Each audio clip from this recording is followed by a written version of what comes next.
What is going on, everybody? It is your boy SK. This is Purple and Skull Media.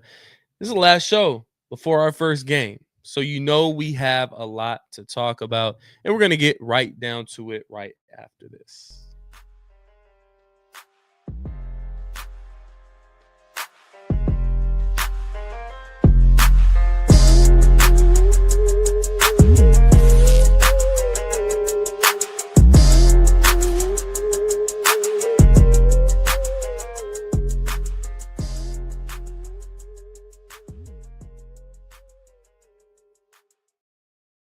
What is going on, everybody? Again, it's your boy SK.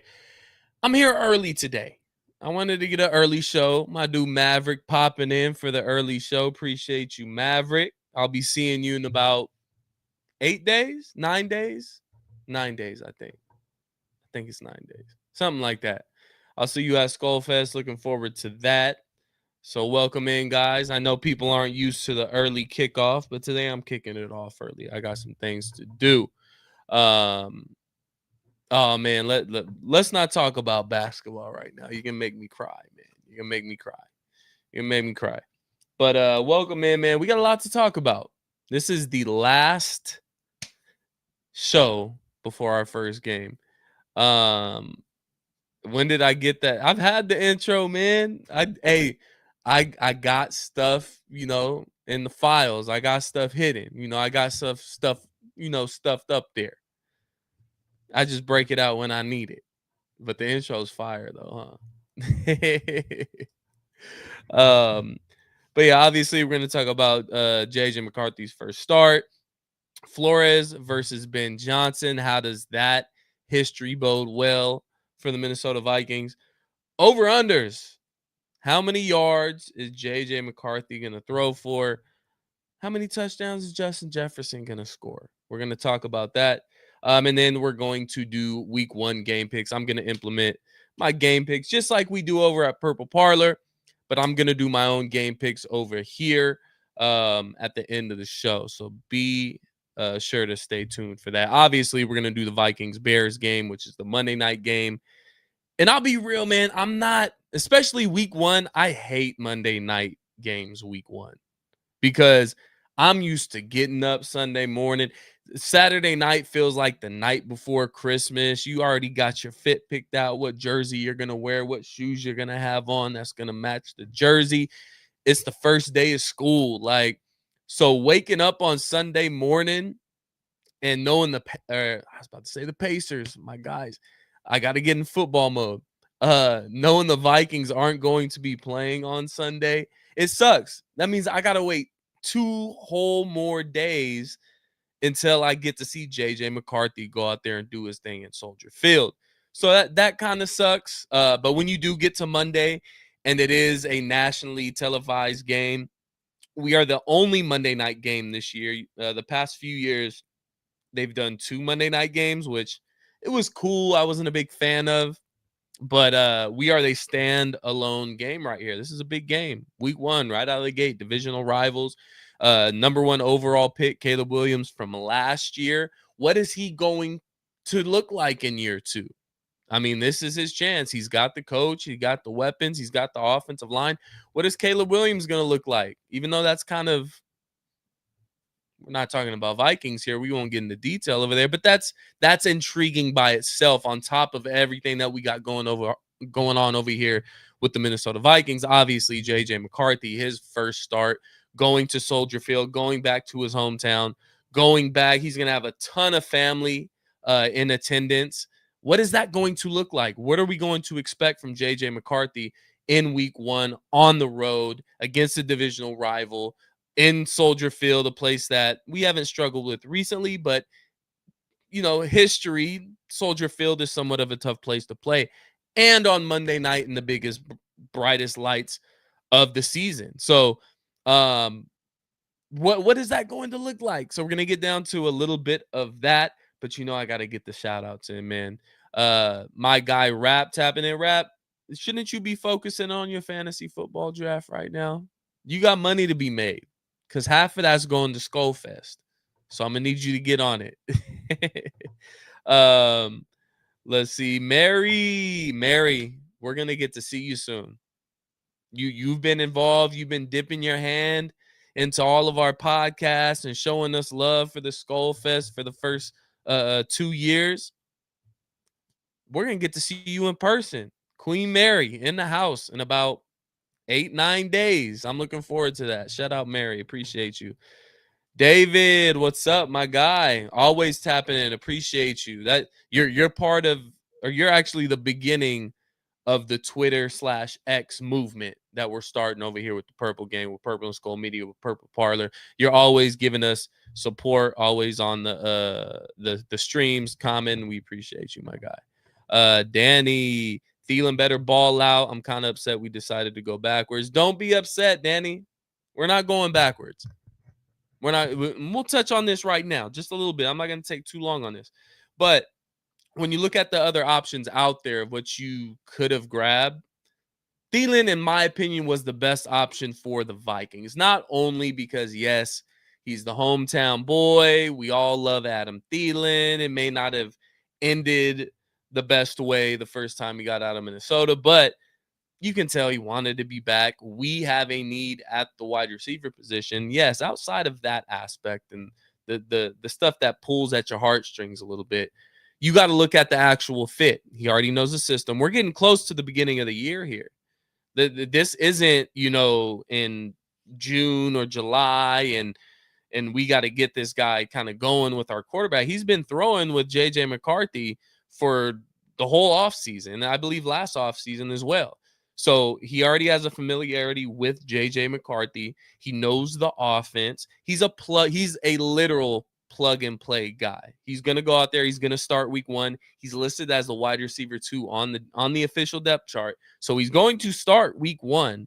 He knows this offense. He's reliable with his hands. He may not be the young, spry Adam Thielen that we knew in the past, that we all love, but he is a great possession receiver. He still has the hands. He still has, he still has the movement for right now. He's 35 years old. We're getting up there in age, but he is a very viable candidate, and he was the right move, in my opinion.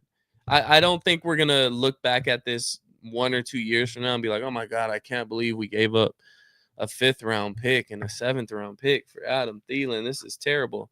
We'll be fine, guys. We'll be completely fine. But going to JJ McCarthy, man, obviously he's been quite polarizing, at least to Minnesota Vikings fans and to the national media to a certain extent. We don't know what JJ McCarthy is going to be. Most of us Vikings fans think he's going to be an extremely good quarterback in the NFL, including myself. I think what he did in college will translate to the NFL. And you can sit here and you can call him a handoff merchant. You can call him whatever you want to. I've seen this man step up time and time again in big moments and make big plays, whether that be with his arm, whether that be with his feet, or whether that be with just his athleticism in general. JJ McCarthy has that it factor. The thing is can he put everything else together? Those little things, the footwork that goes back to Kevin O'Connell. This is your job. This is what we rely on you for. This is what we gave you an extension for. You are the quarterback guru. We have a quarterback right now in JJ McCarthy who has the things you can't teach. You can't teach leadership. You can't teach him how to be a winner. You can't teach him moxie. You just got to have that. And JJ McCarthy has that. Now it's Kevin O'Connell's turn to fix that footwork a little bit. We saw some balls in the preseason were a little inaccurate. There was a ball that was too high for Lucky Jackson that probably should have been a touchdown pass. You had a couple other throws, one to Jordan Addison in the first preseason game that was a little bit behind him, still was able to bring it in. Little stuff like that is what Kevin O'Connell is here for. He is here to fix that. He is here to improve that. So I'm not too worried about that because JJ McCarthy has everything that you can't teach, that you can't coach up. And that's exactly what you take a first-round quarterback for. And on top of that, he's a national champion. He's a winner. Lost once in college football. So I think he's going to be fine. You'll see some early jitters. It's normal We're gonna go through some of the kind of rookie-ish ebbs and flows of the season because this is his first season. He's not a rookie, but this is his first live action season.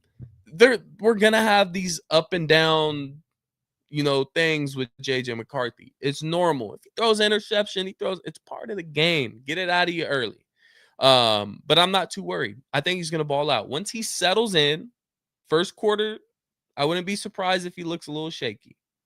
I'll be real. But that's any young quarterback that's going into his first start with the expectations that he's kind of bearing right now. We got one of the best rosters in the league.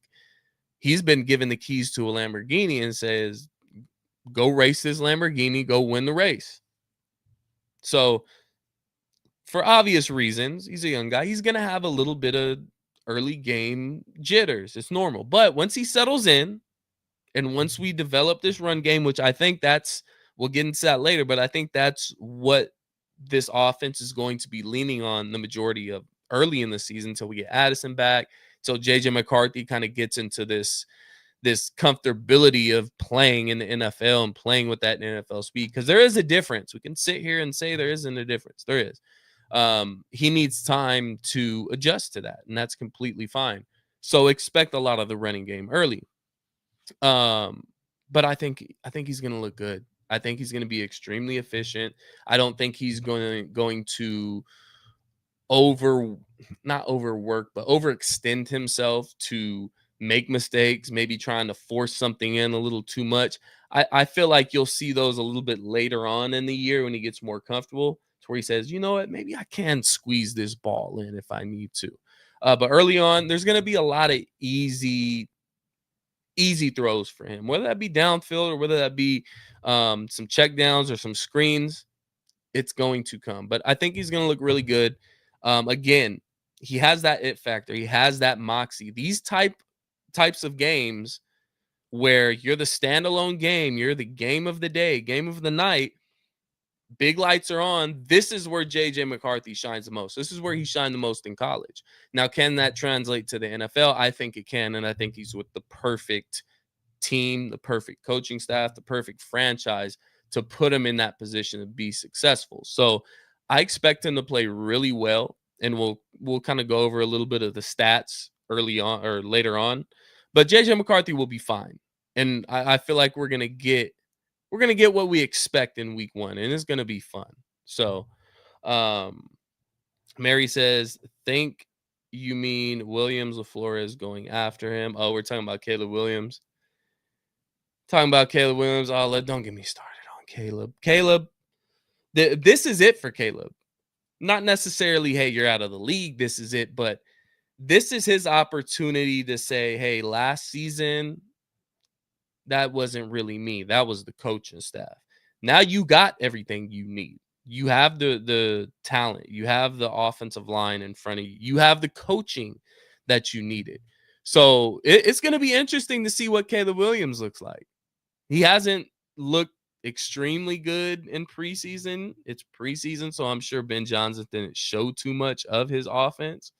But I'm extremely intrigued with what Ben Johnson and Caleb Williams is going to look like. I'm curious. I'm very curious to see this. I've never been a believer in Caleb Williams. I feel like he's had the arm talent, but he's just mentally weak. He's one of those guys, and this is my kind of comparison between JJ McCarthy and Caleb Williams. Caleb Williams, I feel like probably has the better arm talent, maybe the better, I would say yes, the better athleticism. But he doesn't have that moxie. He doesn't have that it factor. He has the little trend setting painting your nails and this weird shit that I didn't like. I don't want my quarterback painting his nails. Sorry, not sorry.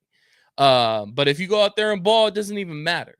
So the difference between a JJ McCarthy and the Caleb Williams is Caleb Williams got all the talent in the world, but he doesn't have that it factor that JJ McCarthy does. He doesn't have that moxie that JJ McCarthy does.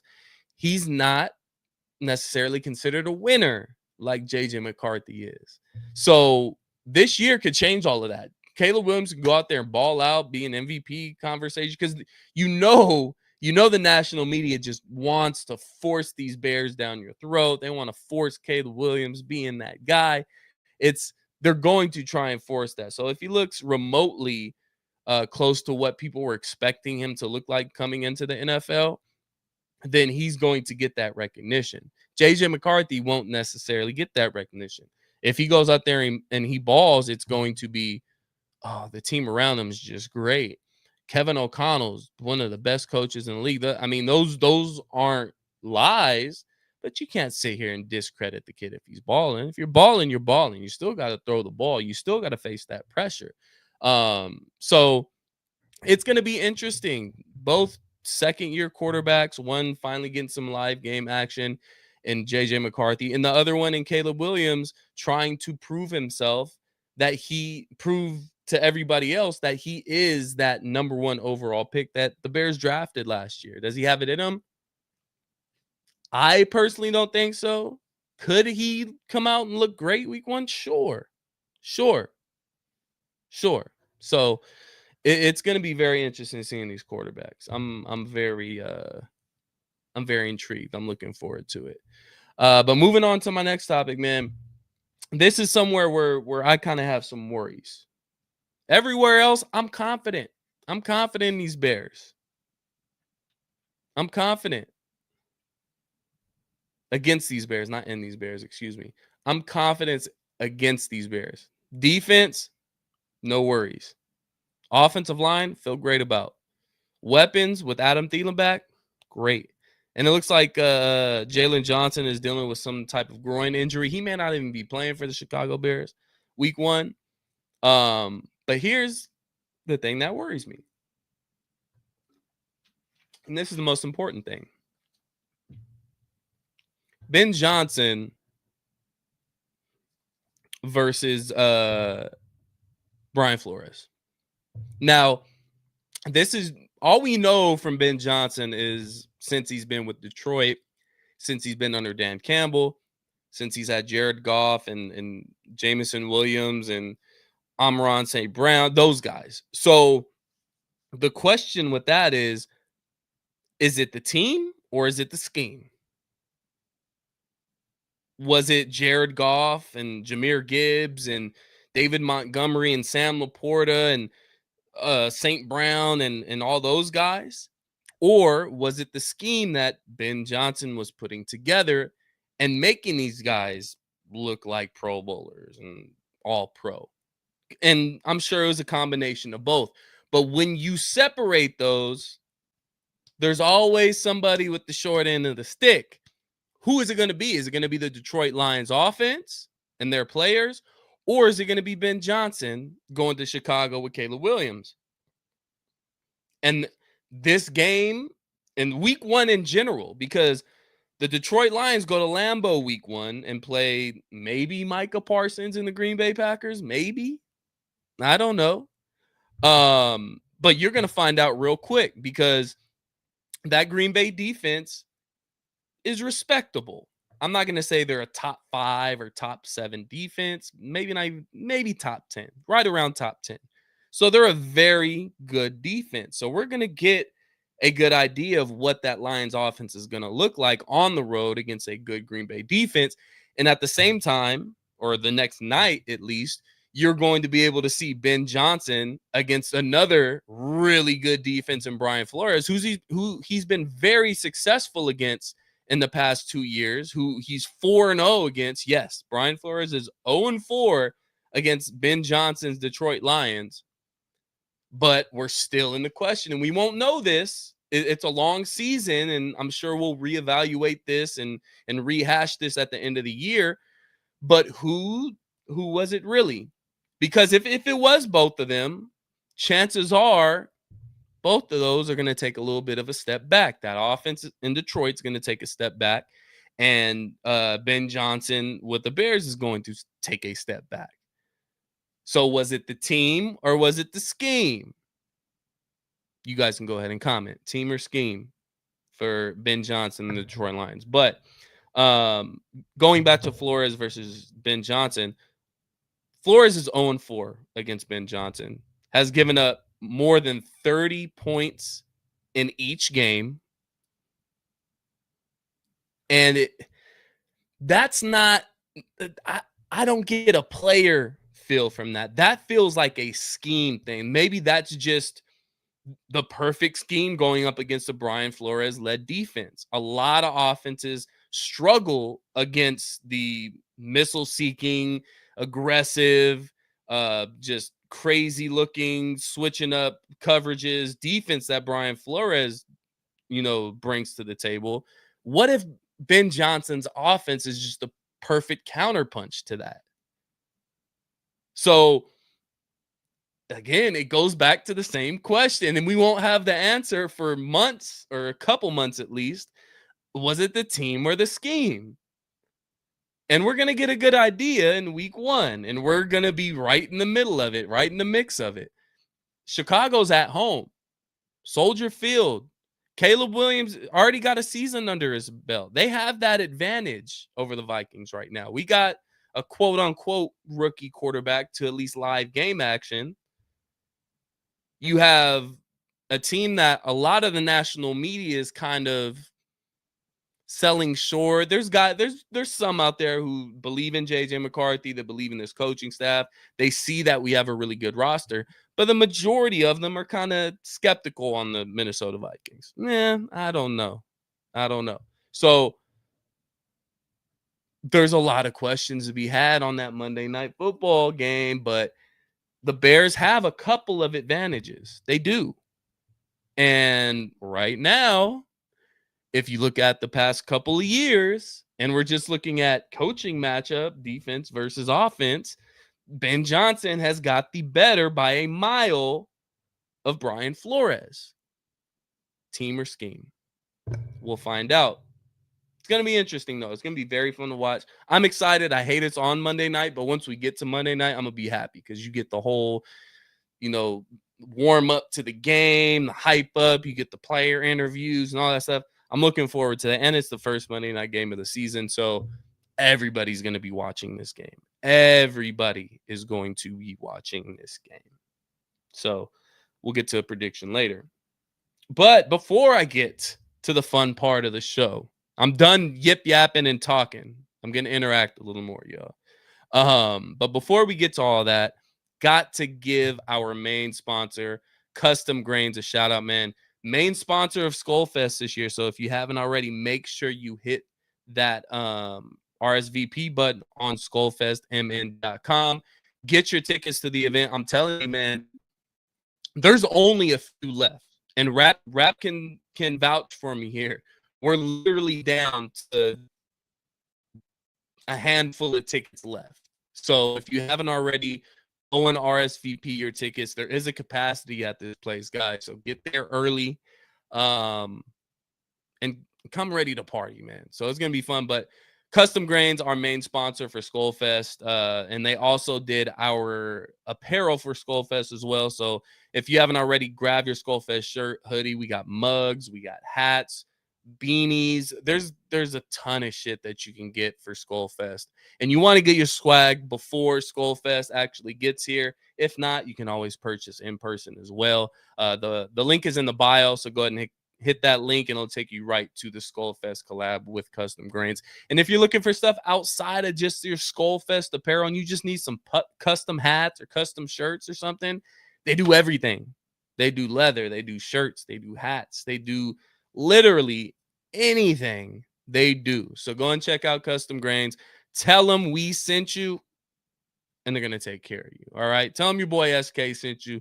They're going to take care of you. So make sure you go check out Custom Grains at customgrainsmn.com. Hit the link in the bio. Get your Skullfest apparel. I'm excited for Skullfest, man. Two-Tone's excited for Skullfest. This is going to be Two-Tone's second Skullfest. He was there last year, bright and early. Two-Tone was there before I was there, I think. So, but let's talk numbers. This is my favorite part of the show because we like our sleeper apps. We like our better apps. We like our over-unders. We love throwing $1.50 at a couple parlays, right? So let's start with my first over under. JJ McCarthy, obviously. We're gonna do JJ McCarthy passing touchdowns. Over under is 1.5. You guys can go ahead and put your prediction of what JJ McCarthy is gonna put, but his over under on the sleeper app is a touchdown and a half, throwing touchdowns, not rushing touchdowns. In my opinion, it's going to be the under for a touchdown and a half. And that's not necessarily a knock on JJ McCarthy. In my opinion, this offense is going to run through the run game. It's going to be Aaron Jones, it's going to be Jordan Mason, and it's going to be a ton of it. Ton of it. I expect us to emphasize on the run game. When we're in goal line, when we're inside the 10, the 5, we are going to pound the rock. And I expect Jordan Mason to get a ton of carries inside the red zone.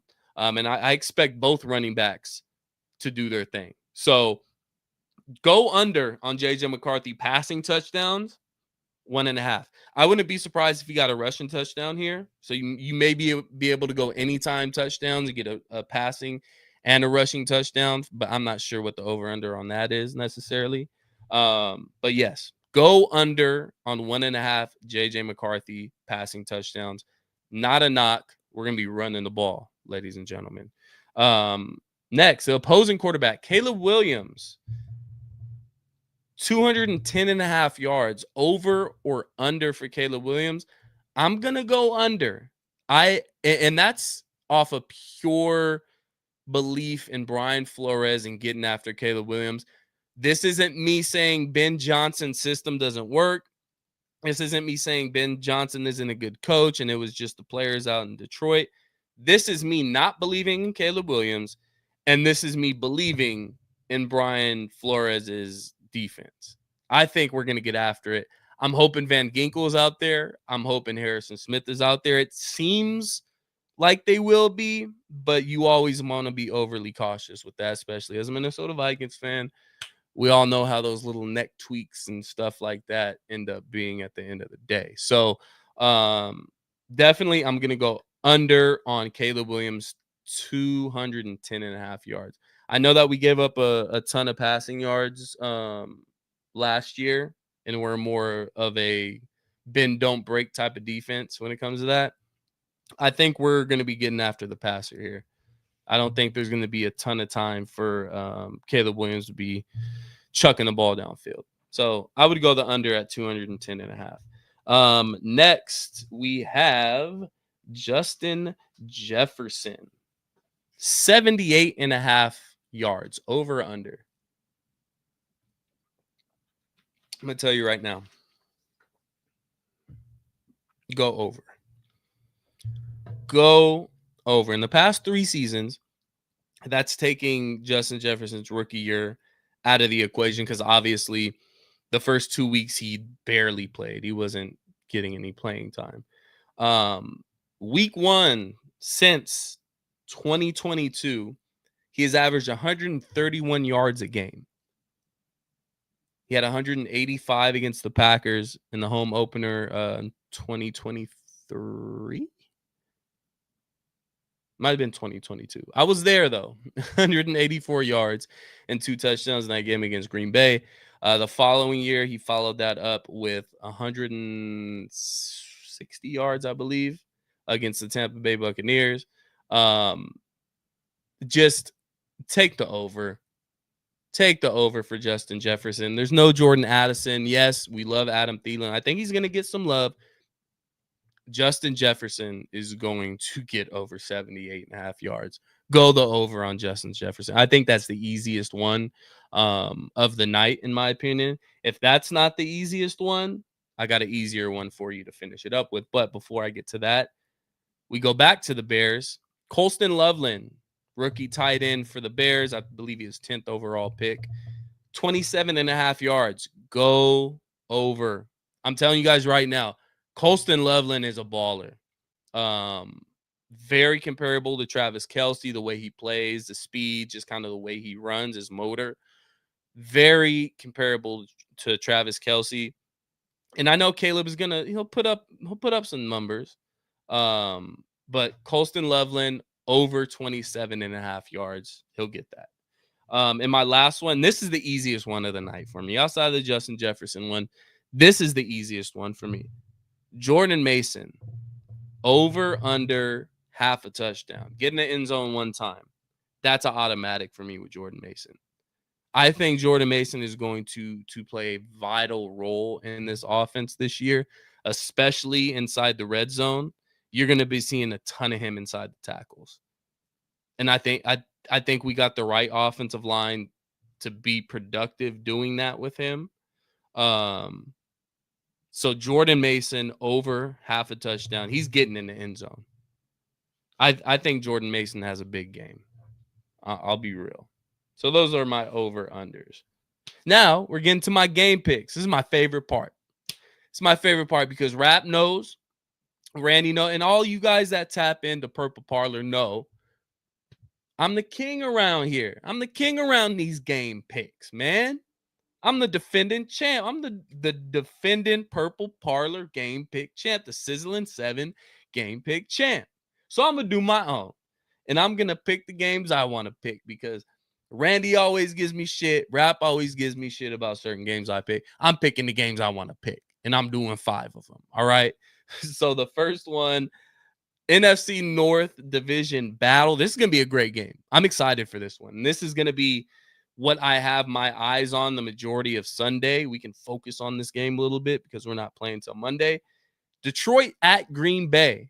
So many questions around it. What is Detroit without Ben Johnson? They lost a couple pieces along the offensive line. That defense hasn't improved. They lost both coordinators, offensive coordinator and defensive coordinator.